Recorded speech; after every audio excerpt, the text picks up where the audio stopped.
kamustahin naman natin ngayon ulit ang sitwasyon sa Maynila. Para sa update, makakausap natin sa kabilang linya si Mon Gualvez. Mon, gaano nakataas ang tubig dyan sa Maynila?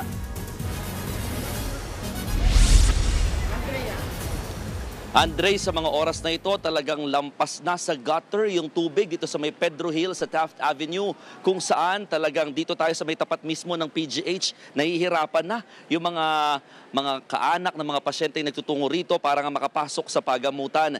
Itong area, halos hindi mo na makita yung kalsada sa lugar dahil nga sa taas ng tubig. Kahapon, nung dumaan tayo dito, nung chinek natin itong kahabaan ng Taft Avenue, wala naman masyadong tubig pa dito sa area. Pero ngayon, halos lampas na sa gutter. Actually, lumalampas na nga rin sa isa't kalahating talampakan yung tubig. Hindi na makadaan dito ang mga maliliit na sasakyan, tanging mga nagbibisikleta na lamang at yung mga may sidecar ang pwede makalapit at mga bus na lamang. Sa kahabaan itong Taft Avenue kanina, binaybay natin, halos lahat ng mga paaralan dito sa Taft talagang mula sa may Benilde, sa Philippine Women's University, saka sa Philippine Christian University, lahat ng mga eskwelahan na yan, lahat halos abutin na yung gate sa taas ng tubig. Marami sa mga individual at pedestrian dito talaga nahihirapan makalakad dahil nga mataas yung tubig at kapansin-pansin pa rin yung mga naglulutangan ng mga basura dito sa lugar.